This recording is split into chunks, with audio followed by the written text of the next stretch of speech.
Hey guys, it's Tuesday, which means it's time for another tutorial. We're working on this pile of peanuts featuring Chip and Dale figures.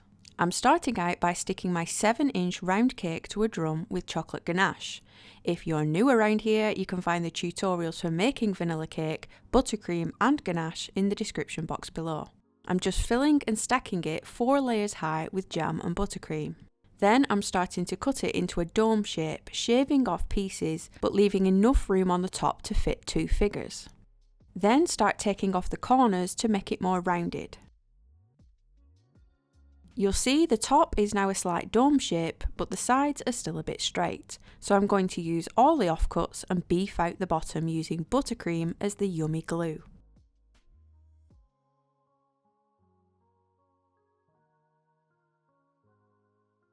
Once all the pieces are on, give it another trim to make it a little bit more dome shaped. Coat the whole thing in a rough layer of chocolate ganache to seal in the freshness of the cake and also give it stability. Once that's set, I'm adding a second coat. Mine is still a little bit warm as it's freshly made, but the quicker you smooth it out, the faster it will start to cool down. I'm not going to bother smoothing it with acetate or anything because the whole thing is going to be covered in peanuts. Once that's set, cover it in a thin layer of pale brown sugar paste. I made this by mixing white, brown and a little bit of yellow paste together. As you can see, it's got many lumps and bumps where we didn't smooth it, but the whole thing will be hidden. To make the peanuts, take a ball of the same colour and roll your finger in the centre so you're left with the classic peanut shell shape. For the texture, you can either take a ball tool and texture it with the holes all over before chopping it in half and squashing it back into shape. Or you can get these texture mats, which are also full of holes, raised on one side and hollow on the other. Use the raised side so they put holes into your peanuts. You can either roll the peanut on the mat or press the mat onto it. Then take a Dresden tool and score some lines from one end to the other. Then spend a gazillion years making peanut after peanut after peanut until you have a full army of peanuts. And if you think you've got enough, you're wrong. Make some more. For the bodies, I'm using a dark brown and rolling it into a chubby little teardrop shape. Place this to the right and insert a cocktail stick down to hold the head. Then do the exact same with a lighter, more orangey brown colour for Dale. Or is it Chip? I don't know. These guys are a bit like Ant and Dec. Slightly dampen the front with water and stick on a very pale browny cream tapered rectangle. Smooth down the sides and push the top up near the cocktail stick. With a Dresden tool, swipe out little points of fur near the top and define the little spikes.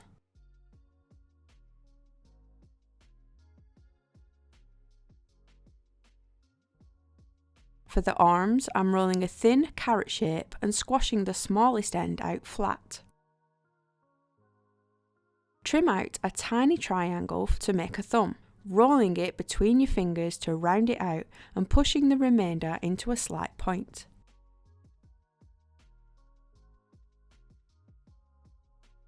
Then mark in 2 lines to create 3 fingers.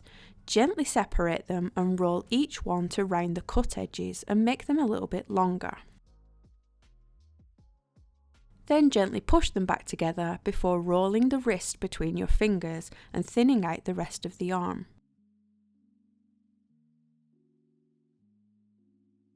You can even push the fingers over the curve of your own fingertip so it looks a bit more natural. Attach the hand to the back of Chip and then attach at the shoulder with water. Before making the other hand, I just quickly put together a little sign using a circle of foam core covered in pale pink sugar paste on a kebab stick. I was in a bit of a rush getting this cake finished, but I've used foam core many times if you want to go back to an older tutorial and see how I cut it. Slide this down next to the body, making sure your arm will reach. Wrap the fingers around the stick, holding it with water, and put a touch on the shoulder, bending the elbow if needed.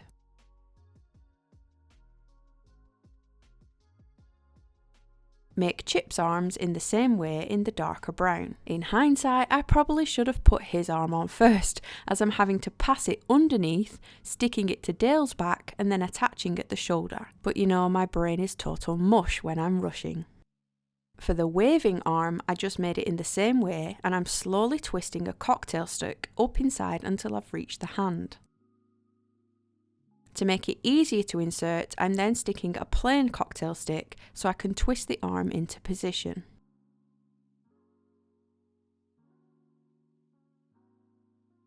For the heads, I'm starting with a slightly flattened ball and using the same cream from the chest to flatten ovals. You want to put these together in the centre of the ball, making sure the middle channel, where it's dark brown, is quite straight-sided. Flatten these down and then use the rounded end of a Dresden tool to mark in eye sockets, slightly wiggling the tool from side to side and up and down to widen them. Fill these holes with small tic-tac shapes of white paste.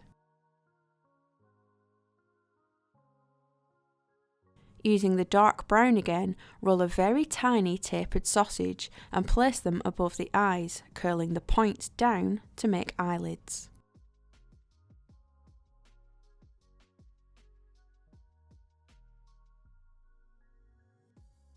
In the same cream, flatten a large oval and press it onto the bottom of the head. Smooth it over the bottom of the eyes and roll it onto your palm to smooth, attach and round out the bottom. You can press in with your finger to help visualise where the muzzle will be. Push in either side of the chin at the bottom to define it. Mark in fur lines just like we did on the chest, but on the outer cream cheeks. Push a small ball of black towards the bottom of the chin, flattening it out. On the bottom of this, place a small pink oval, also flattening it out, and mark a line in the top for a tiny tongue. Roll out a string of white paste into a thin sausage and follow the curve of the chin to make a bottom lip. Take off any excess as you get near the top. In the same white, push a ball into a little fat lemon shape and place this into the hole above the open mouth. Using the Dresden tool, mark in 2 deep lines where the lemon meets the mouth. Here I'm being a bit of a perfectionist and moving the bottom lip out a little bit. From the deep lines we created, mark in the top smile lines. Roll a small ball of black and pinch it between your fingers into a soft triangle before tapping it onto the top of the muzzle. Flatten the bottom of the lemon shape ready to house his little teeth. I'm just placing in a tiny oval of paste and I'm going to slowly tap it a bit squarer with the end of my Dresden tool. Pop on 2 small balls at the bottom of the eyes and flatten them right out by pulling them upwards to make large pupils.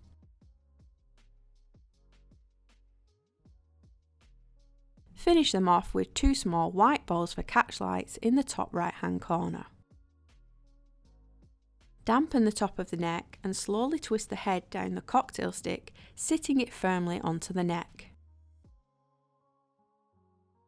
Dale's face starts in exactly the same way, but in the paler orange and brown colour. The entire process is the same right up until adding the bottom lip, which I'm placing a bit further up for a closed mouth. The lemon shape then just meets this for a small smile. Dale this time though has 2 teeth, which again start as ovals and I'm tapping them into small squares. Another difference he has is that his nose is much larger and bright red.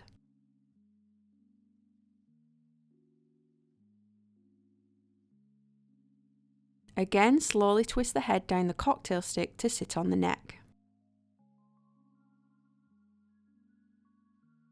The ears are flattened teardrop shapes with a pale pink similar shape squashed on top of it. Then trim the bottom flat and curl the ear inwards. Place these on top of the head with water, making the pink insides almost face each other. small little specks of paste on the top of his head make his little haircut.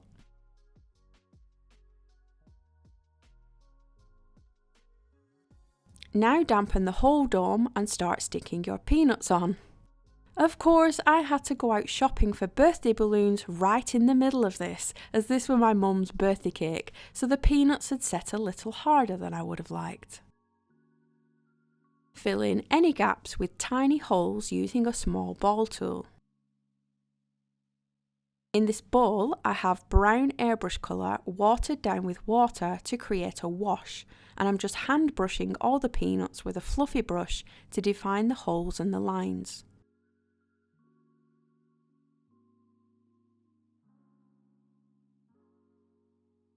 You can add further depth with the brown airbrush colour in your gun to spray in between the peanuts. To cover the board, I'm adding on chunks of green paste and using my Dresden tool to pull up grass towards the peanuts. Instead of using the toilet seat method and having it all uniformed, flat and clean, the chunks of paste allow me to really push it into the gaps between the peanuts and cover some of them up.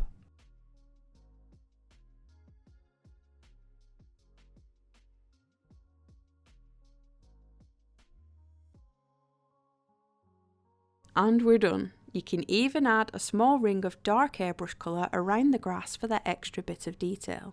This was my mum's 70th birthday cake, and she gets to eat the whole thing to herself because my dad is diabetic. Ways to make this quicker is to either use those peanut shaped sweets you can buy, or maybe make them out of chocolate using a mould. I hadn't fully settled on a design yet for my mum's cake, so I wasn't quite as organised and just made them out of sugar paste. I hope you enjoyed this one.